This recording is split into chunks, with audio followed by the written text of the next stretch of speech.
Welcome back to AFTV, guys. Welcome to another live show. I've got to say, well done to Turkish and Cecil, who managed to get themselves here for the live yesterday after the travelling. And I'm feeling tired today, Robbie, but we're here. No, I'm knackered, man. Yeah. I am knackered, but we are here in the building. I don't know how they did it yesterday.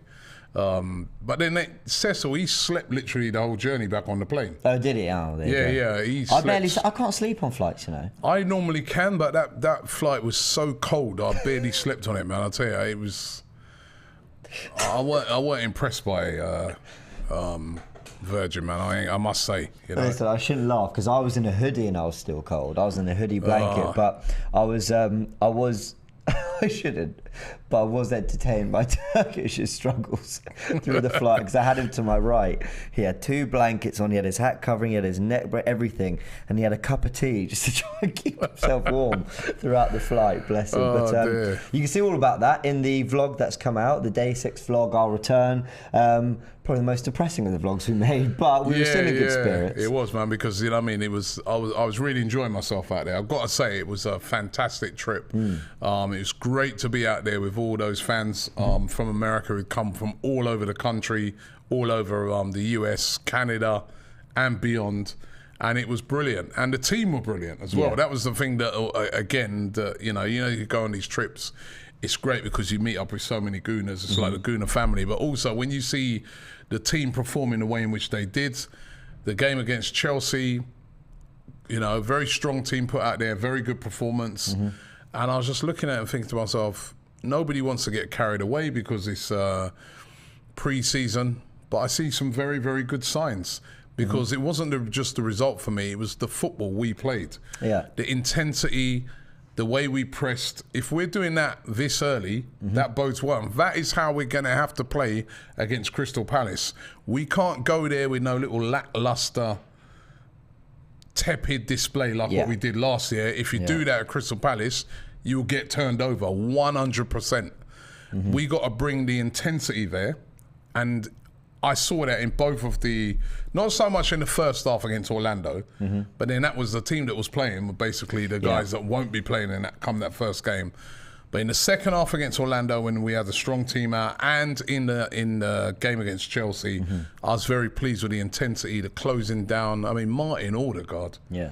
He must have a battery pack on. You know, they've got those little vest things that they wear. I reckon his one's got the Duracell bunny. Yeah, he's got some sort of further battery pack in the back of that one that keeps him going. That guy's energy levels, unreal. Yeah. So bodes really, really well going forward, and we're looking good going into that first game. I have to say, apparently we've got another one tomorrow, innit? We've got another game tomorrow. Well, that's the rumour. So you'd actually just told me about it. So I'll have a little, if anyone has seen the rumour as well, put it in the comment section. Rumour, Brentford behind closed doors. Okay, that's a good one. That's a good friendly to have. You know, I mean, that turned out like the first game of last season against them. But that's a good friendly to have. And I think playing games and keeping that momentum up of 90 minutes and the first team working together regularly, you know, in training, no matter what you do, you can't replicate what happens in a match. So I think it's good that they've got more to come. We've got Sevilla obviously on the weekend. But just on that tour, I just want to say that it was my first tour, so obviously you can kind of let me know whether it always feels like this. But I don't think I'd ever felt the club, and I must reiterate that, you know, I haven't seen the better Arsenal days, you know, very much an Emirates era fan, you know, and in this era of social media and everything, I don't know if I felt the club and the Arsenal community and fan base closer. And I think when you're on tour, you know, there's something that James McNicholas was talking about on the Gooners, on Mike's podcast, you know, which he did with Lee as well, on the Gooners podcast, when they were talking about the access you get abroad. But even just beyond that, the amount of integration between different Arsenal fan groups, you know, what Cecil, you know, managed to enjoy, you know, being pitch side and sort of close to the players, talking to Arteta, and then when you couple that with how the players performed, the signings that came in, you know, having them in early, that's something that fans have screamed out for ages, having Zinchenko, Jesus, and Vieira's injured, but having them all in for that first pre-season game, the big pre-season game, I think, you know, everyone kind of feels like they're understanding each other and going in the right direction. Yeah, I mean, listen, when you go on those tours, normally they're always good. If I ain't gonna lie, like when it comes to the fans, they're always great. The fans are together, especially when you go like America, Australia. They have some great fans in those places. They come from all over. They're a real family in those countries. So there's always a great atmosphere.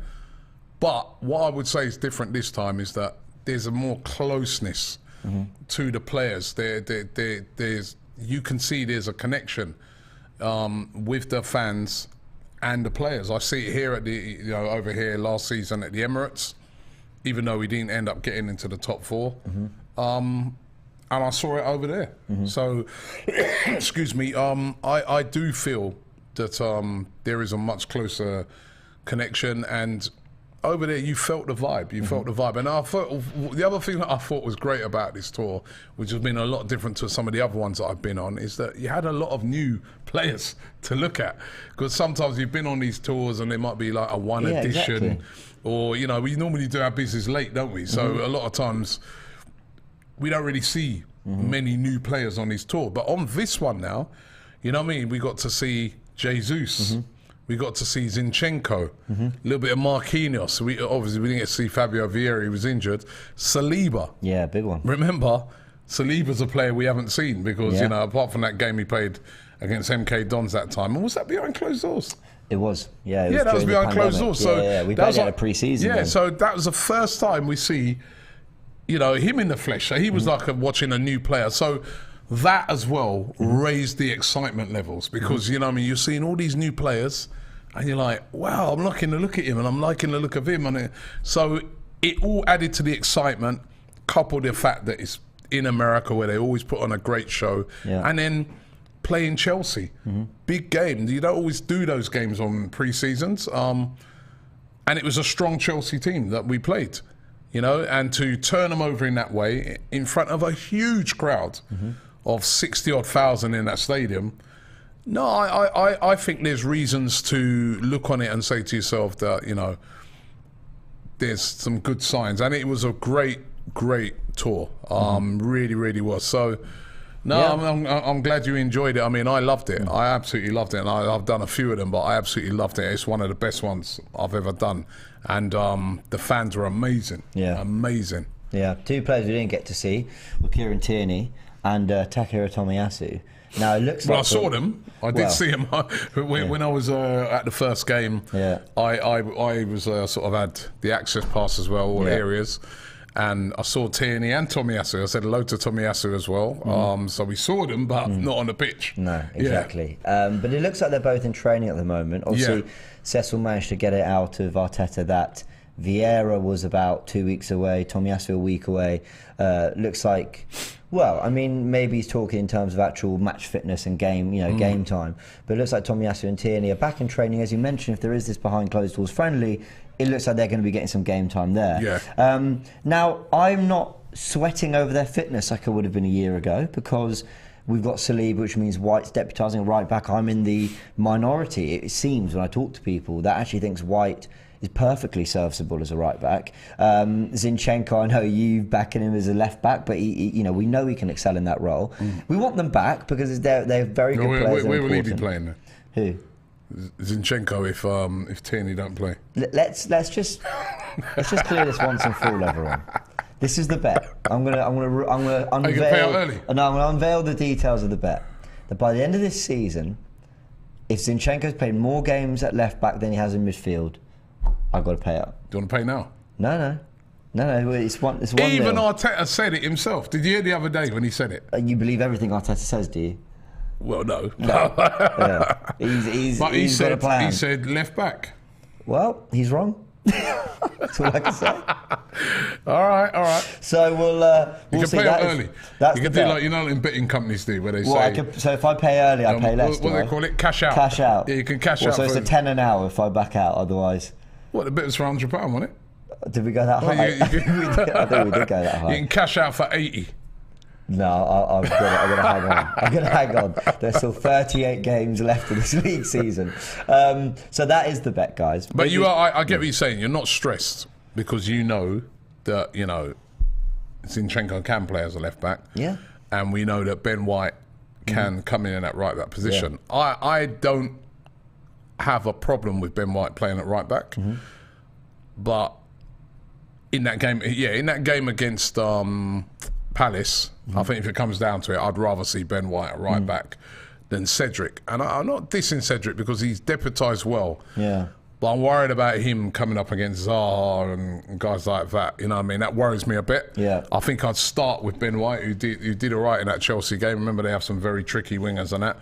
Raheem Sterling made his debut. Not his debut, sorry, but Raheem Sterling was playing for them. But the only problem with playing Ben White at right, you're not going to get a lot out of those wings, are you? You know what I mean? He doesn't really get forward much, and it's not his position, you can tell. I liken it to when we played... do you remember we played Chelsea and Man United within a couple of days in the last season? And in that game, it was White sort of right back / right centre back. But then come the Man United game, he put White back to centre back and brought Cedric in. So I think it's horses for course. I think there's going to be games where Arteta goes, we need that little bit more defensive steel, a little bit more of a base at the back, so White comes in. But you know what? The week after we're playing Leicester at home, you might think I need Cedric, who delivered a lovely ball to Lokonga at the end of the game. Yes, and that's true. Very true. Has that bit of quality. Again, I'm not looking at players like Cedric and saying everyone should rate him, but I am saying that he does a lot more than I think the way he's kind of treated sometimes with the fan base. Yeah, no, I think he's a more than able right back. Yeah. You know, he's an excellent crosser of the ball, probably one of the best we got in the whole team. Just sometimes when he's up against the real top quality sort of wingers, they can give him a little problem. But listen, if the game starts and he's starting at right back, I ain't got a problem with it. It's, you know, but I would love to see Tomiyasu back there. I just wonder if would he be fit enough, even if he did play during the week, you know, this friendly tomorrow and the Emirates Cup. Will he be fit enough? I'd rather us get him back fully fit. I think he could be a key player. And I start to look at the back line and say, if he's fully fit, you know what I mean? You've got him on the right-hand side. You've got Saliba and Ben White battling it out for that centre-back right-hand side. You've got Gabriel on the left, and then, you know, left-back Zinchenko and Tierney battling it out. That's what we want to see. We want to see quality players battling it out for places. So it's great to see Tierney back. Tierney's going to be driven now. Yeah. You know what I mean? Because... Well, I saw a tweet saying he's seen Zinchenko play once and he's already back in training. Well, Zinchenko played really well in that game. And when you consider that he's had no training with Arsenal's team, you know what I mean? Obviously, he was over there with Man City before we signed him and he joined up. But he'd had no training and he looked really, really good. So... and he seemed to perfectly fit what we're trying to do. So Kieran Tierney's going to be a little bit worried now, thinking to himself, well, my sort of regular spot, if I'm fit, is under serious threat now. That's not a regular spot no more. And that's what we want. Yeah. That's what we want. Same with that centre-back position. I have to admit, I don't like the way people are just sort of pushing Ben White out. It's almost like, just Saliba's in, Ben White, but let's just slow down a little bit. It sort of brings me back to when I did that interview with Mikel Silvestre. And he said, he was singing the praises of Saliba. He watched him in a lot of games in France. He said, Robbie, this guy, he's going to be... But the fans just need to be patient. Premier League, different. Yeah. Now, he's looked great in the friendlies, but let's just... You know what I mean? We're all raving about him and his performances. I was a little bit worried that we just... And Ben White is an established centre-back, and he did all right last season. He didn't let us down. He had his moments, the way some people... He had some moments, I remember the first game, but, you know, that was his first game. And, you know, it was a very difficult game for him. So I'm just like, we don't need to push Saliba. You know, if he's ready for the first game, then play him. But if the manager doesn't play him and decides to go with Ben White, I wouldn't be... Let's not, you know, go losing it over that, because, you know, I could see that happening as well. Well, I wanted to ask, you know, what's the... I mean, I don't know, you probably know more than me from an actual footballing perspective how long these things take, but Tierney and Tomiyasu back in training. It is a good, what are we looking at, 11 days till the Palace game? So, you know, there's some time for them to train and get up to... Okay, so there's some time for them to get up to speed. As we mentioned, the Brentford game behind closed doors, if that's going ahead, then they're talking about the Sevilla game on the weekend. And then there's a whole kind of most of next week as well. Do you think there's a chance that they get some game time, that they cause Arteta some early headaches? Because, you know, the one thing about Zinchenko with Saliba and White at right back, the only thing I don't like about it is that they're very new to each other. Whereas at least you bring in Tierney with Gabriel White and Tomiyasu, or Saliba for White, because Saliba's been brilliant. At least there's more familiarity. Yeah, no, listen, it depends on their level of fitness. I think if you've got a fully fit Tomiyasu, he plays for me. But only if you've got a fully fit Tomiyasu. If he's fully fit, if he's at training today and he's looking good, and then they play him a little portion in the behind closed doors, then play him on Saturday against Sevilla and he looks good, then why not? Why not start with him? Because he's quality, and he's the best right back that we've got. So in the case of Kieran Tierney, in the case of both of them though, is no rush, because all of a sudden now we've got decent backup for them.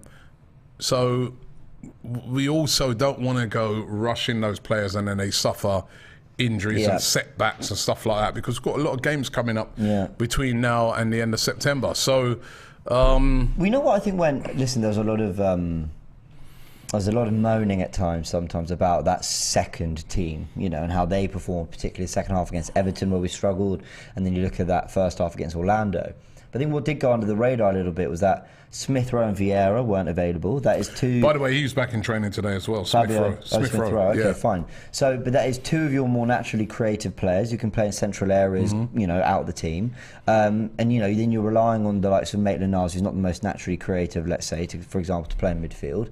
And we didn't have Tomiyasu and Tierney. So the squad, that's 4 players out of 11 that instantly kind of raise the levels, not just of the look of that 11 when it goes out, but also the players around them and how they link up with them and the creativity they had. So I don't think Arsenal's squad is in a particularly bad place at all, even though the first 11 is much improved. But it is interesting that the likes of Zinchenko and now Saliba coming back are going to give Arteta a very early headache. It's not like he's going in going, this was my first 11 last season, chuck Jesus in and off we go. He's already got a lot to think about in the next 10 days. Yep.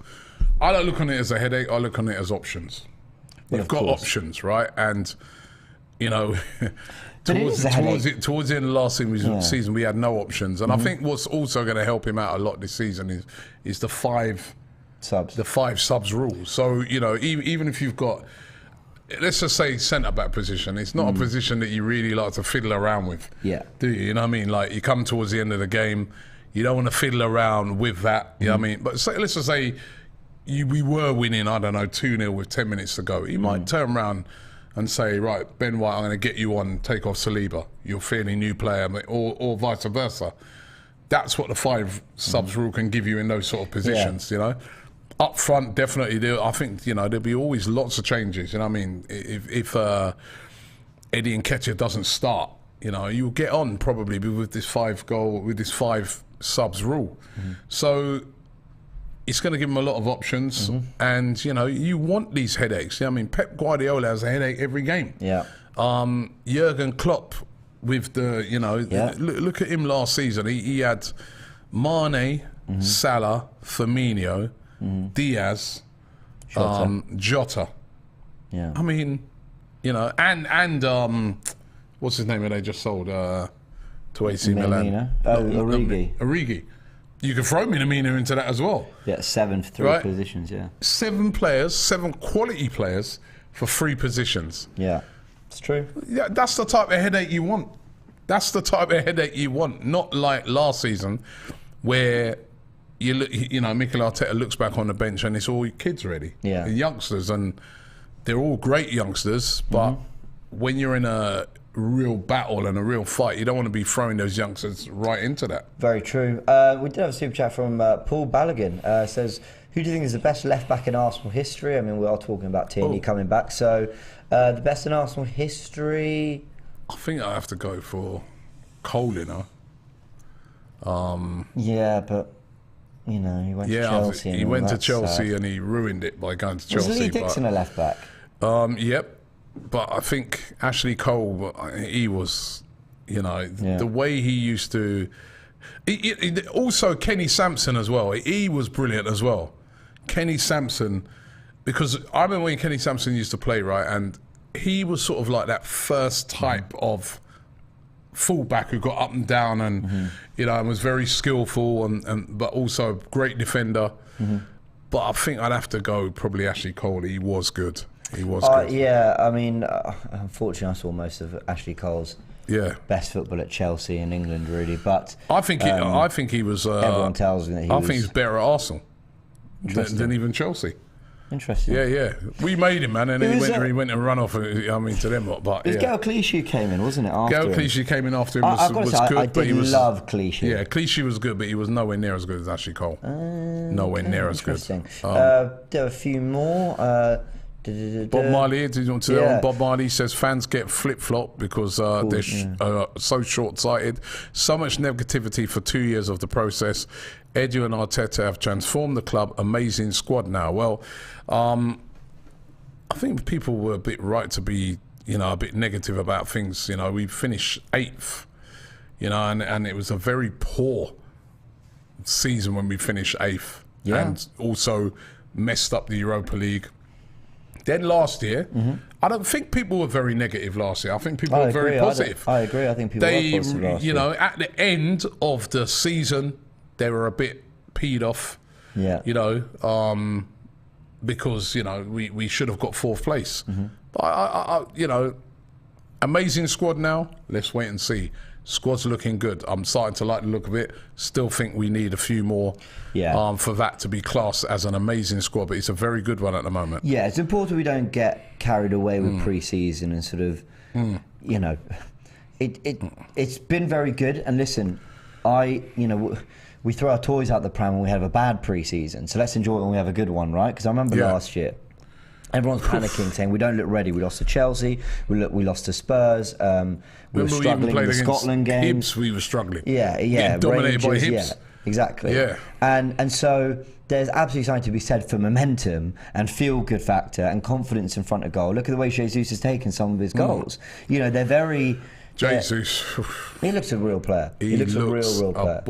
Let's remember with Jesus, right, that when Jesus, we know he is, but when Jesus was bought by Man City, he was considered like one of the wonder kids out of Brazil, right?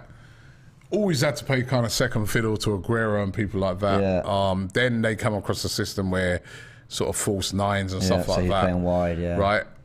But I feel that we've really signed. I don't want to get carried away with it, but I'm just looking at this kid and I'm like, he looks the real. He looks. You see a player, you think he's better than what I thought. Yeah. Just from the naked eye, watching him play, that's movement, the trickery, I'm like, he's better than what I thought. I knew it was a good signing, but he looks a lot better than I thought. All the Chelsea fans that were at that game that I spoke to, they were like, we should have got Jesus. We've got no striker. He's exactly right. What no wonder you can see why they tried to hijack the deal. Reading today that Real Madrid wanted him, couldn't move for him because they would have broken their rules on, foreign signings. That's the only that's probably done us a favour. Sure. That's the only reason they didn't move for Jesus, because they wanted him to partner with Benzema. So I think Jesus, I really do feel he could be one of the signings of the season. Yeah, I'm super excited about that. Just to touch on something else Bob said, in terms of the short-sightedness and the 2 years of process. I mean, I think the thing I'd say is, whilst I think Edu and Arteta deserve credit for the last 12 months and the trajectory of the team's definitely in the right direction now, let's not forget, mistakes were made, and that's why Arsenal fans sometimes could be a little bit more impatient when you get to that 3rd year of the process and all that, because Willian did not go the way it was meant to go. And we can all sit there and say, he was a free transfer worth a go. That's fine. I understand why they did that deal, but that doesn't mean they got it right. It was a shocking signing. It went badly wrong. Absolutely. And that very much goes against what we're trying to do now. Younger players with, all They've changed tact, really. You know what I mean? They've absolutely changed approach. You listen to Edu's interview, he's talking about, players that are on high wages and stuff like that. They put Aubameyang on those high wages, you know what I mean? Because they didn't want to lose him at the time. They signed him. Exactly. So they signed Willian on high wages, you know what I mean? So, but the one thing you've got to credit them is that, it's about learning from your mistakes. They addressed it quickly. It's about learning from your mistakes, which, I think they're spot on. There's still some of those players left that are big earners that don't really contribute a lot, that need to moved on. Players like Hector Bellerin, who's on big wages, he needs a new challenge. You saw him last season. He went to Betis, had a great season. They won a trophy. Yeah, he needs a new challenge. And I think, you know, if you used to sit down with him and speak to him, he'd admit that. So, but yeah, they've made some bad decisions on some players, but they've made some very good ones. I thought that their business last summer was really good. Which is contrary to how we felt at first. Because at first we were like, what? Rams 30 million. You know? We wanted all the big names in. And the sensible signings worked. And I think this season as well, when you look on the signings, even though, you know, people will cite and say, well, Arsenal have spent the most money of any team in Europe in the transfer window. I'm not sure if you're aware of that, but that's facts, right, so far. But they've been sensible again. You know what I mean? They've been sensible. Jesus is a sensible signing. We needed a striker. He didn't cost 100 million. Or, you know, we were linked with players like Victor Osimhen, where they want 100 million. 70. Isaac, 75 million release clause, and that. They've brought in Jesus 45 million. I think it's an absolute steal for a player of that caliber. So they're doing good things, but they have made errors. Yeah, very true. Ash says, might just be me, but I'm starting to fall back in love with the team, and I haven't since the Wenger days. Where do you guys stand on that? Very true. Very true. Well, I think there's two. I think I've always been in love with the club, kind of no matter what. You know, I'll always love the club, but the team. What you said there, did you love the team? No, for a long time I didn't. But do you know what it was? I can pinpoint exactly when it was. It was October, I think. 2017, we played Watford. Did you go to that game? The 2-1 defeat when Deepening mentioned the cojones, Mertesacker scored. I was watching that game, and this is before we'd even lost it. We lined up in a 3-4-3, and I think we had El Nene and Xhaka in midfield. We had a back three with Mertesacker, who was in his last season, and you know, the front three wasn't great. I remember thinking, this isn't Arsenal. This isn't Wenger's. Wenger was the manager at the time. This isn't Wenger's Arsenal. You know, where are the creators? Where's the flair? Rosicky, Fabregas, Hleb.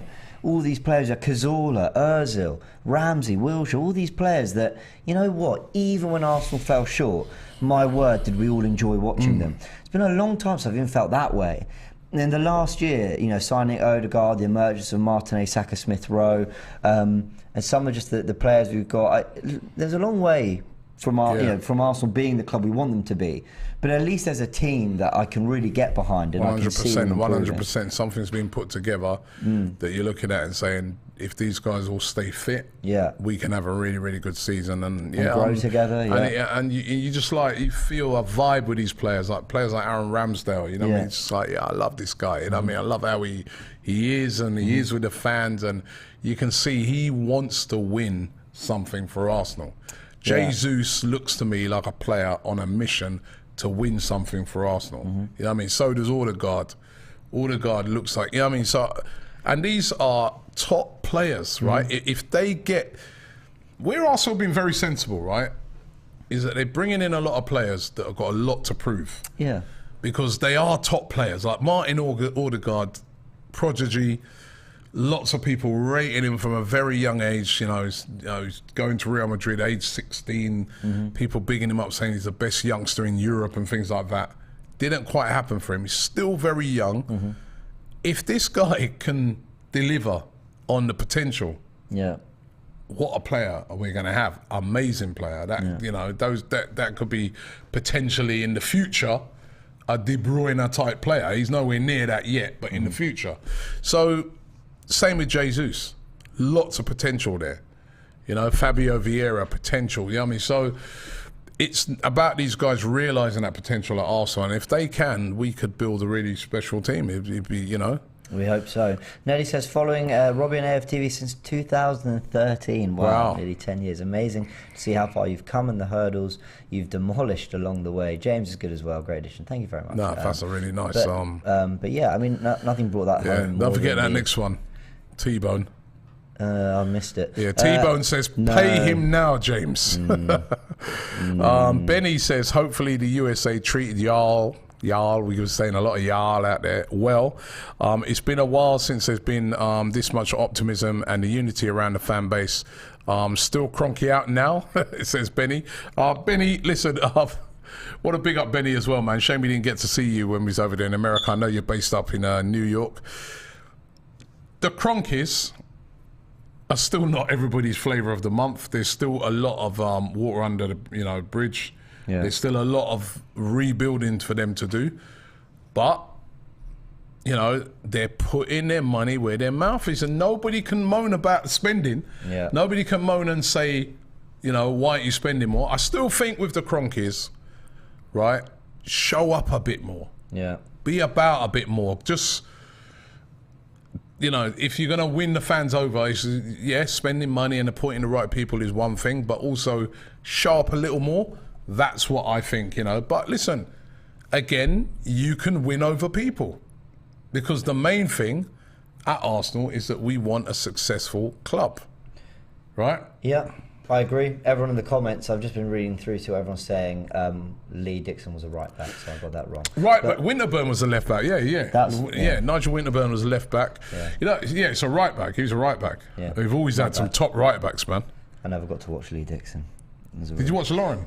I watched Lauren a bit. Yeah, he was a bit. Yeah, I was Lauren, then Aboué, then Sanya. Sanya was brilliant as well, man. Sanya was, but I felt he fell off towards the end. But he was at Arsenal for a long time. But he was solid, man. Solid Sanya, and I liked Sanya. When we had Sanya, Clichy, and just before Lauren, that was kind of when I started watching a lot. Who got the assist? I think it was Aboué for that Van Persie volley against Charlton. Oh, was that Aboué? Or was that Song? Oh, I thought. I remember he was just playing a little chip assist. No, the volley against Charlton. The one where I was there. The karate kick type one. Yeah, I was there in the away end. Was that? Went mental when that went in. Yeah, what a goal! What a goal! My bad. Paul Sirin says, "I'm happy with the current progress at Arsenal. Arteta inherited an empty shell with egos and high wages. Now the players care and play for the club. I'm excited about this season," says big up AFTV. And Owen Campbell says, off topic, if you were to retire from AFTV, Robbie, who would you hand over the reins to? Ty, James, Turkish, Cecil, Piper, etc. That's a tough question, isn't it? Who do you hand the reins over to? We know it's Ty, don't we? Yeah. There you go. Mike says, big up from Florida. Seeing Arsenal for the first time on Saturday was amazing. What do you think will happen if Turner ends up being like Renison? Well, then he'll be sold. And Turner looked a little shaky in that first game. The one in Baltimore, he looked shaky, didn't he? But listen, distribution looked better in the Chelsea game, to be fair. Yeah. Must be obviously full of nerves. Listen, it's going to be. He's going to have to work his way in. Yeah. And we had a great number 2 with Leno. And that's the thing. We may as well talk about Leno now. Obviously he's close to a move to Fulham.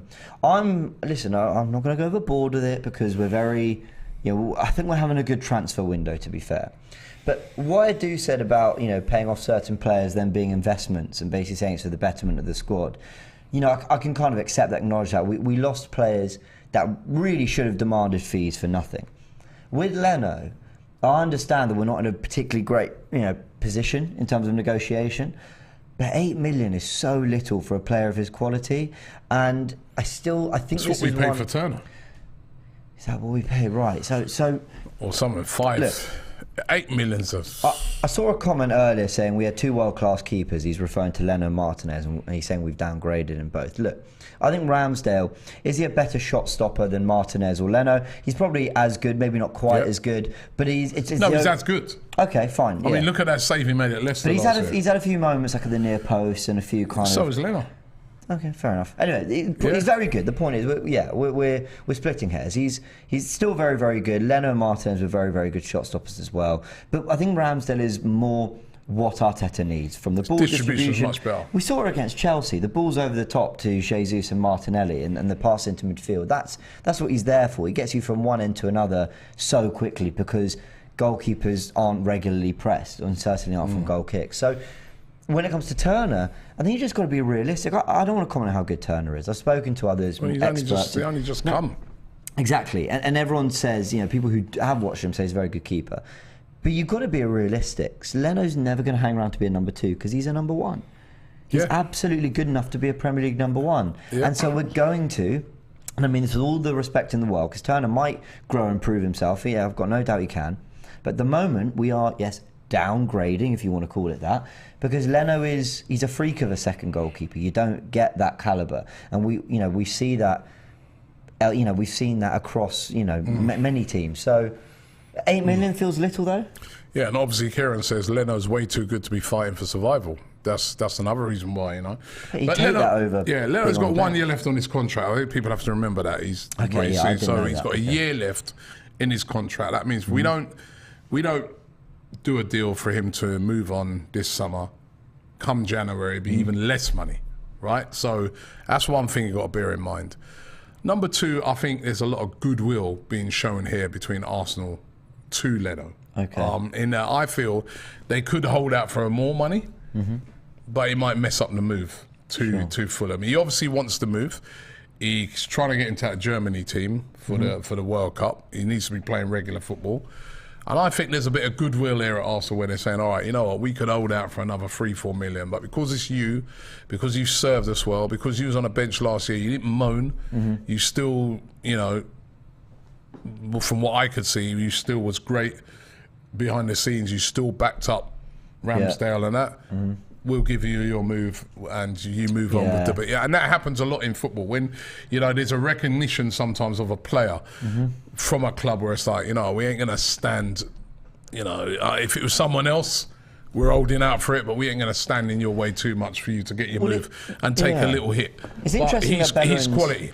It's interesting that Bellerin's not getting quite the same treatment because I don't think Arsenal aren't exactly demanding 20 million for him, but the rumours are that they've come in with 3, 4, 5 million Batiste and Arsenal. Yeah, in that case, that's ridiculous. Yeah, well, a player like Hector Bellerin, you're coming and talking about £5 million for a right back. Well, how much would you say we should be getting for Leno and then for Bellerin? For Leno, I think of £15 million, and that's being kind. Yeah, we should be getting £15 million for Leno, without a doubt, right? And for Bellerin, I think we should be looking at the same. We should be trying to get about 15 to 20 million pounds for Bellerin. I see some players going in this transfer window that not really even heard of them before. They're just decent players and they're going for 50s and 20s. Bellerin is a big name, quite a big name in football. Bellerin's played over the years for Arsenal. Bellerin's definitely worth 15 million plus. Yeah, but sometimes I think people get kind of caught up on potential. He's still young as well, isn't he, Bellerin? He was at 26. 26, yeah, he's a good age. I think what I'd say is, with Bellerin, and I do mean with all respect when I say this, with Bellerin, I think we've seen the last few years him struggle in the Premier League, and so people aren't as willing to part with cash rather than with a youngster where the potential is still there, where you think, okay, but maybe at this level they could do it. But there's a lot of clubs looking at Bellerin. I mean, even now, Valencia are the latest club interested. Well, Mr. Transfer Daily would know. Yeah. So Valencia are interested in Bellerin. You know what I mean? There's a couple of clubs over in Italy He'll get his that move. are interested in him. So why should Arsenal give him to Betis for 5 million? Are you having a laugh? Yeah. 5 million. Jed Arsenal, Spence just went to Tottenham for 15 million, right? And we must sell Bellerin, right, for 5 million. But Jed Spence has only played in the Championship. Spence is a very good example of someone who has thrived last year in the Championship in helping Forest get up. Is at an age where you think he's only going to get better for the next 5, 6, 7 years. 22. Bellerin's about. Let me check his age. But I'm sure he's only about 25, 26. Okay, but so he ain't old, is he? But again, we've not seen Spence not do it in the Premier League. I know Bellerin has done it at one point in the Premier League. I think the injury is a big part. 27, sorry. 27. But only in March turned 27. The injury was a big problem for him. It was. And I can't, you can't hold that against him at all. But I think people pay up on potential. Remember what Brewster went for? Would you go to Sheffield United? Yeah. And he hadn't done anything in the Premier League, but it's exactly. It's potential. But 5 million for Hector Bellerin's a joke. You know what I mean? Go away with that. So Leno for 8 then. Look, they're underpaying. They just paid 10 million for Pereira, which this is crazy to me. But yeah, look, they're underpaying. I think Arsenal could have held out for 10. I think they could have said to Leno, listen, Bernd, we're not being unreasonable here. You're not worth. Yeah, it's goodwill on it, James. Trust me, it's goodwill on that one. Well, I guess I've got to slightly respect that. Yeah, I think there's a lot of goodwill going into that one. Let me do a few more super chats, right? Because it's loads of them are coming in. So thank you very much for that. Dave Jordan says, seeing Lee Judges topless so much on these Orlando vlogs. When's AFTV going to make a naked calendar coming out? Ty should be Mr. January. I wouldn't want to see that calendar in that, especially with me on it. I have no intention of being in that calendar. John Doe says, everybody says Jesus moves like Alexis. Well, why I've sort of put him in that comparison is just because of how Alexis came from Barcelona, was a bit under the radar for Barcelona, and came to Arsenal, became the main man and really took off. It could be the similar sort of thing with Jesus. Manpreet says, big up to Robbie, James and AFTV from Singapore. Big up to you. Nick Goulart says, is it really downgrading if we freed up the wages and money from selling Leno along with others, gets us better wingers and midfielders? Just a thought. Aston Mac TV. Is that Aston Mac? Big up Aston Mac. He says, so why can't we sell him for more than 10 million? Is it the club or is it the market? I think we could get more than 10 million for him. It depends who's looking for keepers as well, who's on the market. But he's a top keeper. But I think there's a bit of goodwill going on. You know what? That's what changed my mind just there. You saying the goodwill. I was sitting there thinking, really, 8 million? Come on, Arsenal. You're not giving yourself any good position in negotiation for future sales when you're saying a player of Leno's quality can go for 8. But yeah, no, I think definitely there's goodwill in there. They're definitely honouring kind of. Yeah, listen, you've been a great servant. You know, imagine most players and that, right? Like keepers, like you're number one, and Ramsdale comes in, you don't even get a sniff. Imagine what they would have been like. There's been an acknowledgement of how he's behaved. To say, right, you know what, and they brought in another keeper. There'd be an acknowledgement of that. Well, they probably sat down at some stage and he probably said, you know what, Mikel, I'm going to have to leave because I want to be playing week in, week out. And they probably said, fair enough, we understand. Yeah. See what we, you know what I mean, and we'll get you your move. Well, there's also something to be said for I know football's a ruthless industry full of horrible people at times, but there's something to be said for being kind of good guys sometimes in the market in terms of the way you deal with people. I think one club that reflects that is Man City. You know, Jesus, Sterling, Zinchenko have all left for not crazy funds. They've not been demanding 60, 70 and holding them against their will. But in return, while they haven't done business with Leeds in terms of selling, they got Phillips in for under what West Ham bid for him in January. They got him for less than what West Ham actually offered. And I think that is often because sometimes as a club, you operate a certain way and say, listen, we're not going to charge you, stupid. But you don't take the piss out of us either. And there's something in that. There's a model in that. That goodwill happens a lot in football, with players, you know what I mean, and managers and football clubs, you know what I mean, where it's like, you know, because remember, it's a footballer's career. It's not just, you know, we look on it and just say all we're thinking about is Arsenal. For a footballer, he's thinking about his career now. His time's up at Arsenal. He's had a great time at Arsenal. Now his next step is to go to Fulham. He wants to get into the World Cup squad. And, you know, overall they're looking at it and saying, let's help this guy because he helped us. He's done well for us.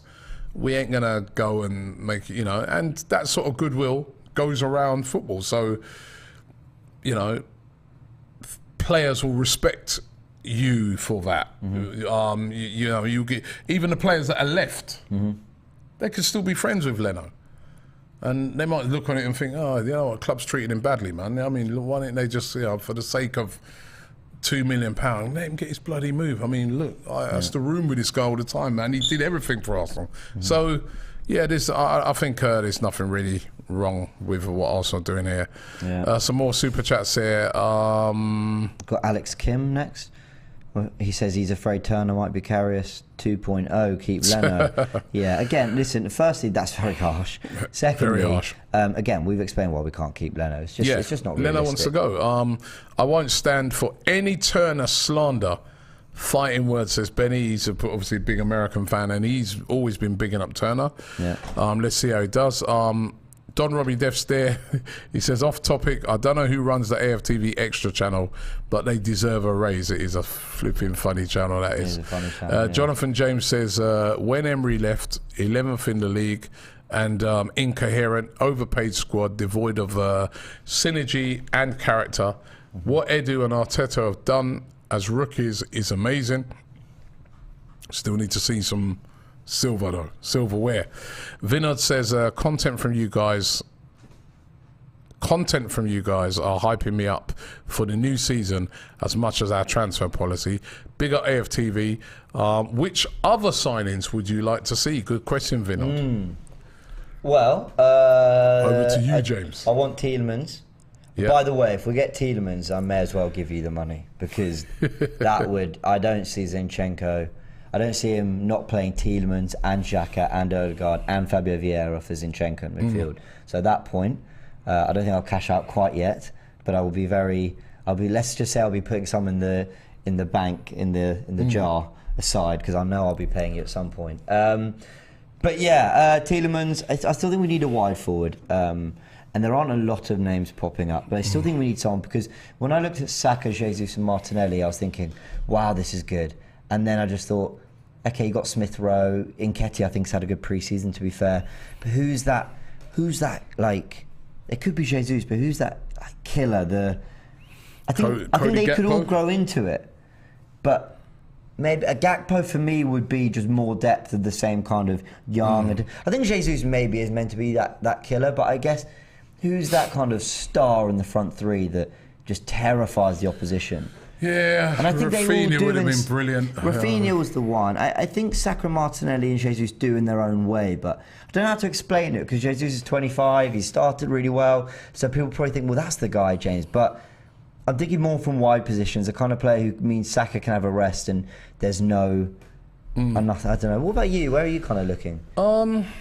Yeah, I think Tielemans makes perfect sense. So definitely he would add such depth to the team.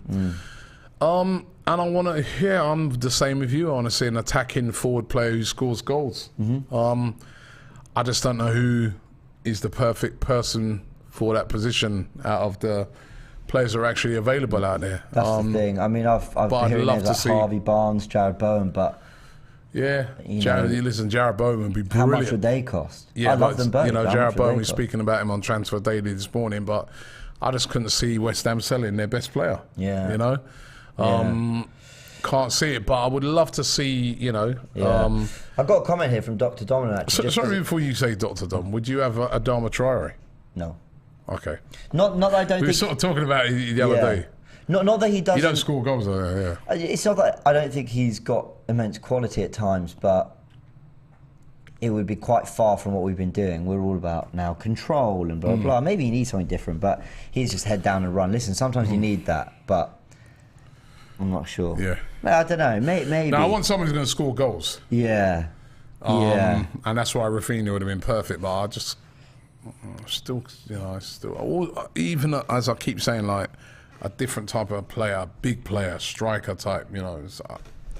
Yeah, sorry, just because on this topic of Leno, as we're ending up on that topic, Domino says, Leno deserves better than Fulham, come on. And the reason I read it out is because I've just seen that Kasper Schmeichel is looking to leave Leicester. It looks like he's going to Nice. I think it was Nice. That would be a great move for Leno, wouldn't it?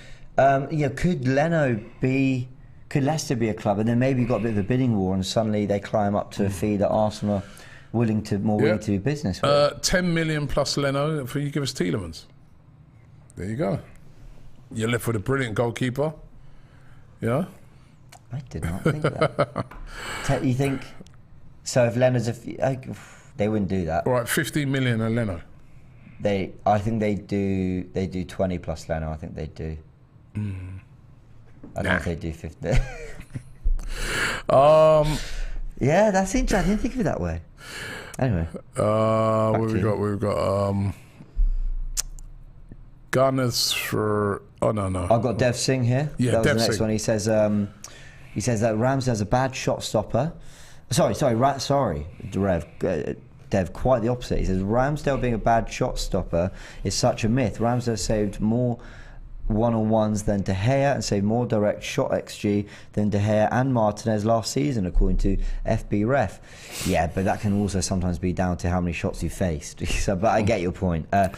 Gunners Forever says, I've just finished watching a video from an Arsenal fan on a rival YouTube channel, and he's always twerking for rival fan likes.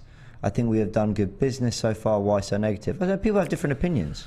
Yeah, people have different opinions. Yeah. I think, you know. And what I'd say about, listen, we're in good mood, right? We're in good spirits. And one thing I'd say is, the last 3 actual competitive games we've played were Tottenham, Newcastle, and Everton, which was done and dusted. You know, so there's a reason why fans are still not fully confident, and when you are talking about Arteta's 3rd full season, you can argue that maybe we should be feeling more confident going into it and more like we understand. I'm feeling good about the team, but I'm just, the handbrake's slightly on. You know, I'm feeling very good, but I'm just like, okay, let's just... We've seen it.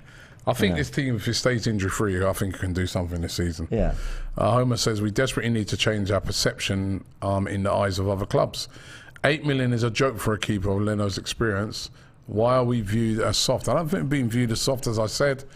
I do feel that with this, there was some sort of element of goodwill going into from Arsenal.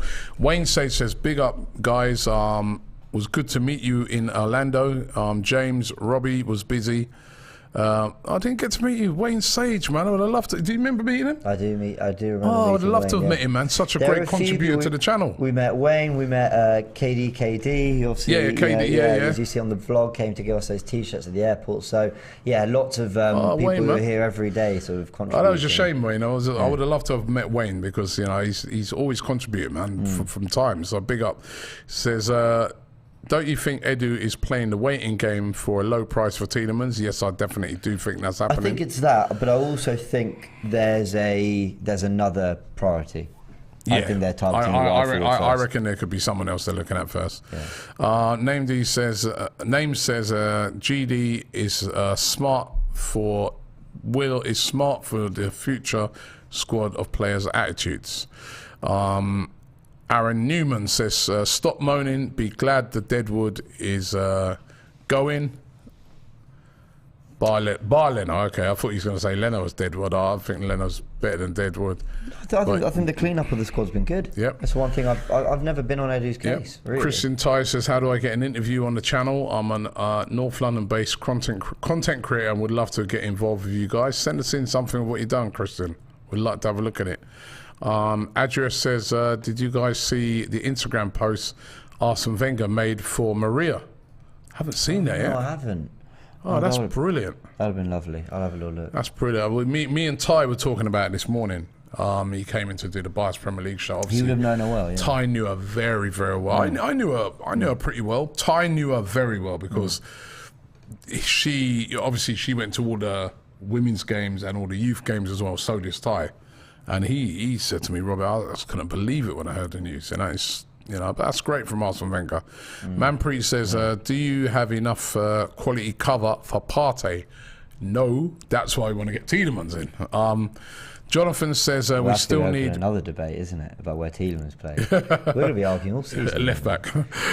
Jonathan says, we still need real competition for Saka and TP5 before we call this window a success. In my opinion, if those two get injured, we're still in a lot of trouble. Well, it could be Pepe. He's sort of intimating like he wants to stay. I'll come back to that. Sky Touche Photograph says, there is a case to keep Pepe. I can't think of a right winger affordable and willing to play. Second choice to Saka. Pepe has been disappointing, but for 60 million for Bowen, that's way too much. Dev Singh says Pedro Neto is such an Arteta player, technically a more astute than Bowen and Barnes, elite baller, an Arsenal fan as well. We'd want to see a few more goals out of Neto, but he's a quality player. And Unfiltered True says, big up AFTV. This is the guy dissing that Chelsea fan in Orlando, aka Helen's husband. Didn't get to meet you, Don Robbie, but all you guys were amazing. Was nice to see you guys in the flesh. Great to see you. Abdullah says KT should be benched. Zinchenko plays as the number one left back. KT plays left, plays less, gets less injured. Bellerin should stay for depth. 2 more transfers and we're looking good. I'd sell Bellerin. Nope. I think he's one of those players that's been there for a long time, and as I said, wants a new challenge, deserves a new challenge. Yeah, let him move on. I'm with you. I'm with you on Bellerin. On Tierney, I just think if Tierney gets back to the Tierney we know, we're really keeping him out of the team. And I'll give. I've had my reservations over Granit Xhaka and his role in this team for a long time, but I can say that he's looks far more comfortable under Arteta. He's been much improved. He looked very good in the Chelsea game. But I still feel like Zinchenko might be more what we need in that position. That's all it is. That's all it is. I just think, he's pushing it. Official DPS says, love the content, guys. Been a fan since you started. Back when Sam was stand outside the stadium in the rain reporting. Still need a right winger, centre mid, and a right back. So he's still after a right back as well. Yeah, I can see the need for a right back. I don't think it's so pressing this window, but I think in the next year, and it depends how Brooke Norton-Cuffy does. On Pepe, he was mentioned a few times there. It's not that I don't think Pepe's got quality. It's that I think it is so evident that him and Arteta are on completely different pages. I'll move him on. No, I would too, but completely different pages. I think the way Saka hugs the touchline, I think Pepe is as comfortable doing that. I think Pepe flourishes in more of a free role. Let me go where I want, where I can smell the space is going to open up, get some shots away, be dangerous. I think we're far too robotic, I think, for what he wants to do. And let's be honest, while I understand Arteta's reasons for it, has Arteta on more than maybe one or two occasions really given Pepe proper runs in the team? I'm not sure he has. So yeah, I just think move on, both for both. I actually think he'll go and do well somewhere. Go to one of the top 5 leagues, he'll do well. He could go to AC Milan or Inter and tear it up. I really think he could. But it's just not worked here. All right, I'm going to do the last couple here. It's Hugo says, Robbie, what about a swap deal between Arsenal and Newcastle for Pepe and St. Maximin? I'll be up for that. They wouldn't do it. I think Arsenal should go for Newcastle players, top quality and has potential. They wouldn't do it. No, they wouldn't. Qasim's asking us to make a fantasy league for AFTV. I'm so rubbish at fantasy football. So am I. I never get time to do it. We'll sack that off, but thank you. I never get time to do it. And let's get one more. Deep 11 says Gakpo had 37 goals and assists last season. Captain PSV, physically strong. That's our guy. So he wants Cody Gakpo, who I spoke about on this morning's Transfer Daily. You can still watch that here on AFTV, but it's time for us to sign out now. Don't forget the Women's Euros. England are playing tonight, the big semi-final. You can catch that over on DR Sports. Yep. The big one tonight, ties on it as well. Good luck to the Lionesses, Beth Mead, of course. Leah Williamson, could we see an Arsenal player lifting the Euros? Yeah, that'd be special. You never know. It would be special, but they've got to get past Sweden first. So make sure you watch that over on DR Sports, kickoff at 8 o'clock. Yeah, there we go. Big thanks to everyone. Thanks for all your comments. And we're back tomorrow, and time's ticking. The season is upon us. Looking forward to it. Catch you on the next one.